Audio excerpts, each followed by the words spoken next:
In myth and popular culture, the herald, otherwise known as the messenger, disrupts the status quo with the call to adventure.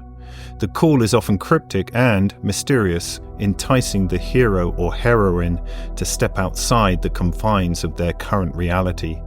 In Star Wars, Luke Skywalker's routine repair work serendipitously activates a holographic message hidden inside the droid R2-D2, requesting help from Princess Leia.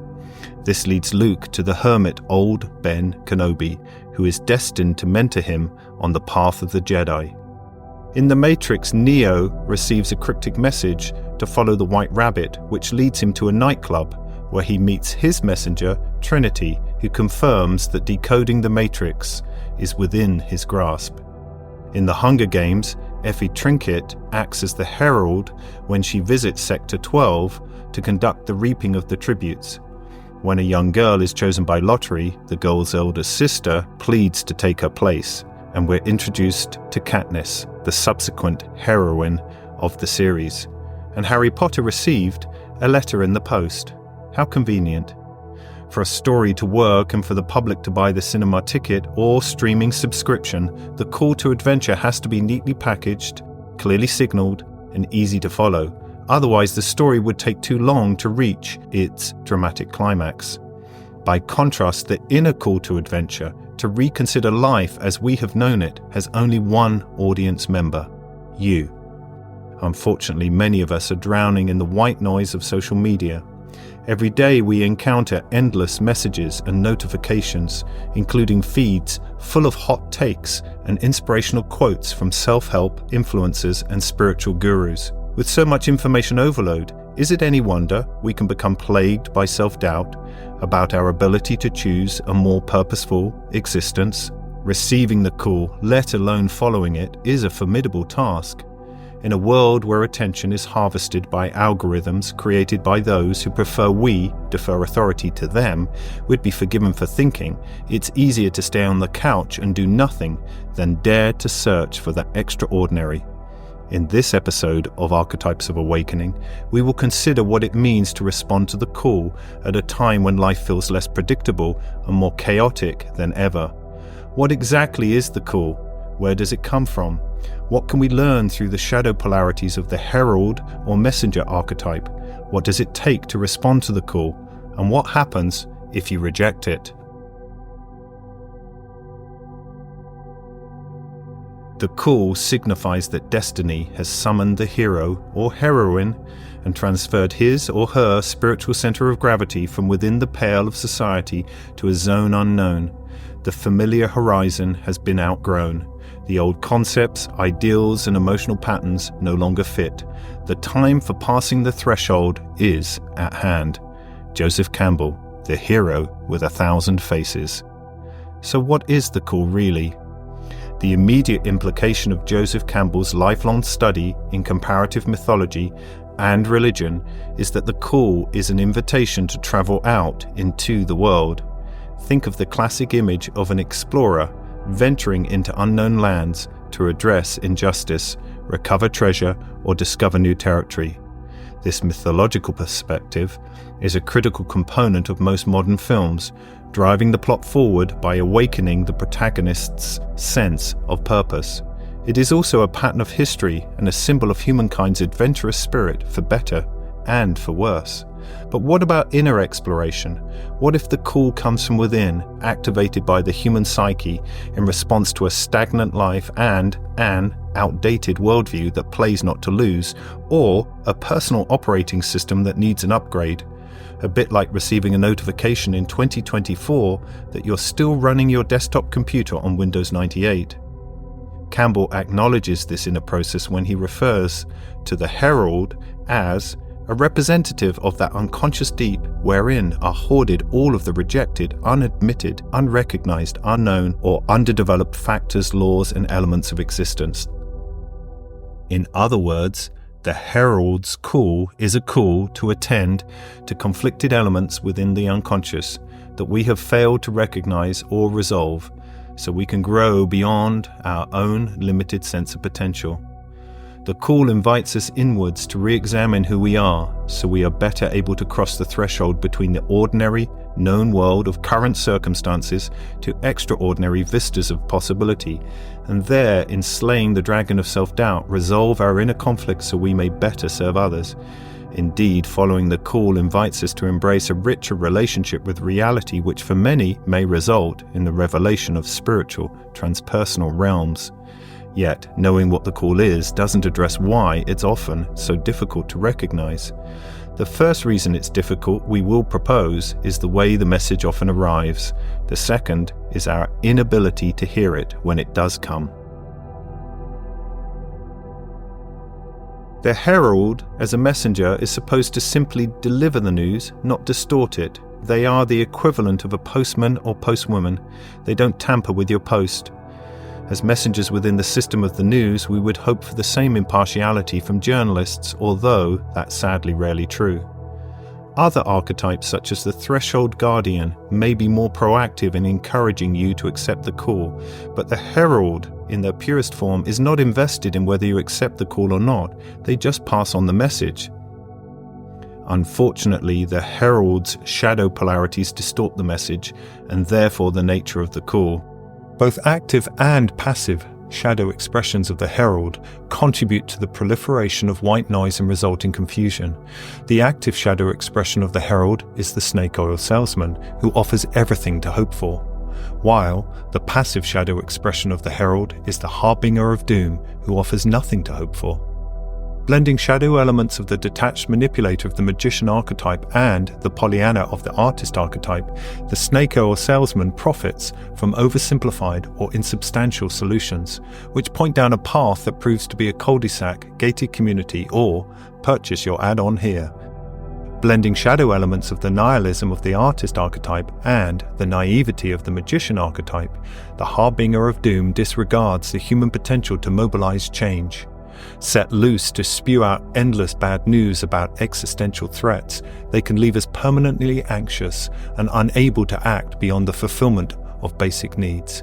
Ironically, this makes us prone to seek quick-fix solutions to sedate our anxiety, which the snake oil salesman is only too happy to sell us. Sometimes, shadow polarities merge to create complex and multi-layered distortions. The combination of the herald's shadow polarities may conjure sugar-coated utopian visions that are, in a strange inversion, dystopian. For example, a future powered entirely by artificial intelligence and behavioral, science-informed algorithms, where human intelligence is superseded by data, biometrics, and ChatGPT. Rather than point within to the discovery of the self, such visions make external demigods of technology and raw scientific data. What kind of bleak inner world could give birth to a vision which so devalues human potential and negates the richness of the soul?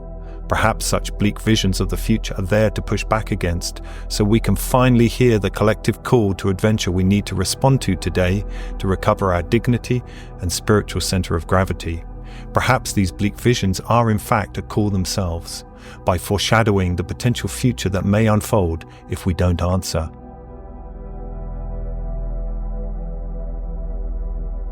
There are many ways to wake someone up from a deep sleep. A gentle whisper is enough for some, while others need an alarm clock. Others prefer to hit the snooze button for as long as possible before dragging themselves slowly out of bed, while others will never wake up, hiding under the covers pretending not to hear the clashing cymbals. In other words, the refusal of the call results from a powerful impulse to remain in the comfort of the known world. As the late Jungian analyst Robert Moore says in his book, The Archetype of Initiation, the self is constantly initiating, always trying to get the attention of the ego, to pay attention to areas that need attention at that particular time. Jungian analysts believe there are many clues coming from the self into a person's life that function like Campbell's idea of the call, little clues about what you need to die to. Of course, often the ego doesn't want to see these clues. And, as Joseph Campbell himself says, refusing the call can also be deadly. If a person has had the sense of the call, the feeling that there's an adventure for them, and they don't follow that but remain in society, because it's safe and secure, then life dries up, and then they come to a condition in late middle age.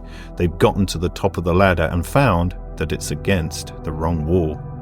Indeed, the more we refuse the call, the greater resistance we create, which then can manifest outwardly to such a conspicuous degree we are forced to take notice.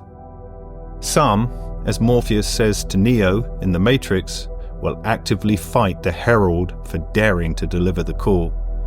You have to understand most of these people are not ready to be unplugged, and many of them are so inured, so hopelessly dependent on the system that they will fight to protect it. This choice is brilliantly symbolized in the film by the blue pill and the red pill.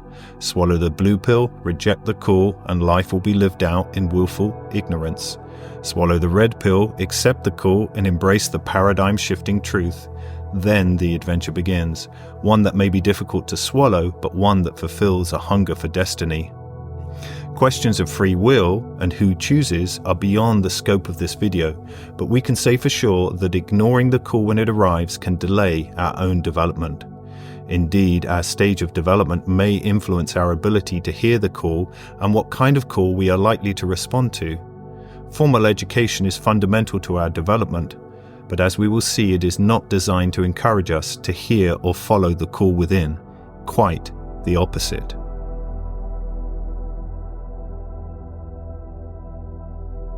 During the 19th century, industrialists quickly realized that universal education was a good thing, not because it was morally right, but because school classrooms were a great way to train obedient, subservient workers. Schools indoctrinated children to show up on time, respond to bells to move from one task to another, and expect to be assessed by standardized measurements of success, all useful behaviors for the factory. It's not so different today. Most governments don't design education systems capable of embracing humanity's vast ways of thinking, being, and learning. Instead, education treats every child as a square peg, and the school's task is to hit them hard enough into a predefined hole. Any deviance or divergence from this norm is considered a problem to be fixed, or a behavioral concern to be managed. Putting aside to what degree this is intentional, formal education raises children who become conforming, unquestioning citizens, unable to critically examine the levers of power. We might argue that respect for authority is essential for civilization, but never as a direct replacement for sovereignty. Reimagining education as a space to nurture self-directed learning is critical to the health of our society. In the words of Italian 20th century educator Maria Montessori, to stimulate life, leaving it free, however, to unfold itself, that is the first duty of the educator. The failure of schools to develop the whole person leaves many people unable to embrace full adult responsibility. It could be argued true education begins once we leave school behind. Unlearning the industrialized habit of obedience to external authority is needed to connect to the deeper intuition required to hear and respond to the call.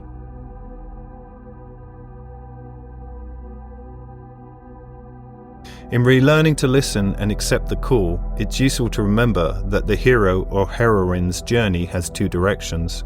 As Jungian analyst Robert Johnson notes in his book He, there is a movement outward into the world in response to a call to take decisive action. While in his book She, he notes an opposite movement inwards in response to a call to go within and listen deeply. In learning to turn inwards and listen deeply, we may wish to consider the advice of spiritual counselor and pastor Marta Postlethwaite.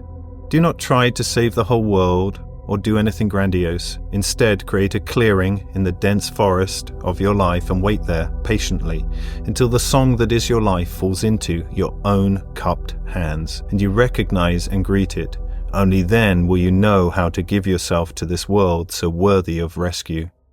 If we create this clearing, perhaps by switching off notifications and turning our devices to airplane mode, and we wait long enough, the deep silence that abides within will suffocate the white noise of mental chatter caused by an overstimulated mind. Then, it's possible you may hear Hermes clearly, the herald of the gods, your inner guide speaking to you. That speaking may not be with words, but a deep knowing, spoken as a sense of the right thing to do. We might otherwise call this intuition or learning to trust your gut. Learning to trust the call is as important to our development as learning to speak out loud. However, refining the channel of inner communication also requires discernment.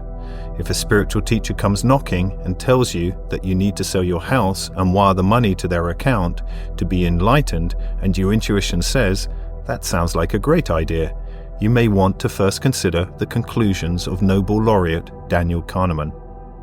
His work, Thinking Fast and Slow, reveals how the brain's two systems are constantly fighting for control of our behavior and actions.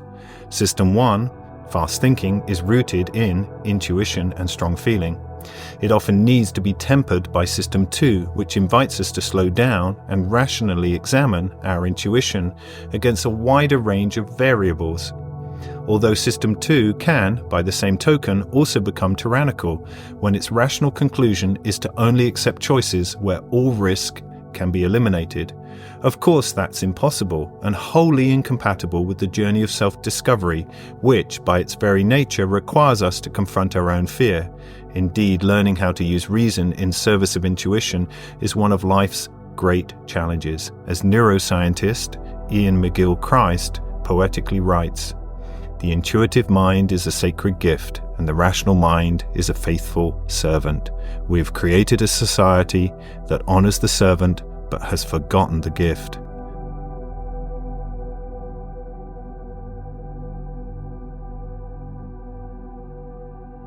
For some, it may be neither possible nor desirable to turn inwards to listen deeply to their inner knowing. When this is the case, learning to observe synchronicities or meaningful coincidences may serve in revealing the call. Some will dismiss the act of seeing coincidences as meaningful, as impossible or magical thinking, projections from an overactive imagination, while others will need them to be so meaningful they are impossible to dismiss as coincidences. And of course, when it comes to the subject of synchronicity, there's a risk of getting lost in pondering the acausal nature of reality, about whether what I think can directly influence what happens in my life. If this is the case, you may wish to adopt a more light-hearted, more playful, yet nonetheless still meaningful perspective on the nature of the call. Founder of process-oriented psychology, Dr. Arnie Mindell, referred to such coincidences as akin to nudges from life or quantum flirts. A quantum flirt is a short-lived, transient, perpetual signal which can be used to provide us with insight. Such quantum flirts could manifest in a multitude of ways: a scent or song that evokes a memory, a phrase you hear several times from different sources over the course of several days, a moment when something you hear or see breaks the dream you had last night and you suddenly feel woven into the weft and warp of life's rich tapestry. The key is to be present enough to notice them, and be curious enough when you do to allow the quantum flirt to alter your perception and expand your thinking. Surely the time the next Instagram reel takes to watch is not worth more than the time it takes to step back and reflect on the bigger picture of life and the many possibilities it represents. For others, there is no need to go within to listen or to flirt with the universe. It's simply a matter of boldly committing to a direction in life that moves towards a deeper sense of purpose, which enlivens you. As Campbell's iconic quote goes, "If you have the guts to follow the risk, life opens up all along the line. I'm not superstitious, but I do believe in spiritual magic. If one follows what I call one's bliss, the thing that really gets you deep in your gut and that you feel is your life, doors will open up. They do." Still in doubt? There's nothing to fear in sincerely asking questions such as, "Who am I?" or "Is there more to life than this?" Like yeast in bread making, such great questions can activate the necessary dialogue with the unconscious, required to see the world differently and ultimately reveal one's calling. Is it possible that the call, the caller, and the called are all intimately connected? That the cosmos has an innermost being too, a voice that whispers messages to individuals as part of a cosmic call to adventure? What if our innermost call isn't only a call for adventure and excitement, but an act of becoming that directly contributes to the becoming of the Earth and the wider cosmos? What if evolution isn't only found in genes and biological mutations, but instructions etched into the heart and soul of consciousness? In responding to the call, are we playing our part in something much, much bigger? Eastern philosophies, such as Buddhism and Hinduism, have long pointed to reality as an interconnected whole. Modern science, particularly quantum physics, aligns with the view of the cosmos as more great mind than mindless machine. Perhaps the quantum revelation was the messenger of a new understanding of reality, one that makes the impossible possible, a marriage of inner and outer, individual and collective. As Bethany Butzer says, it is possible that synchronicity is the bridge between larger universal meaning and our individual human meaning. Synchronicity is a way for the universe to reach its hand towards us while we reach toward it, similar to Michelangelo's painting of God and Adam in the Sistine Chapel. In other words, synchronicity is a bridge between God and Adam's fingers. Perhaps too good to be true is simply true, and what you seek is seeking you.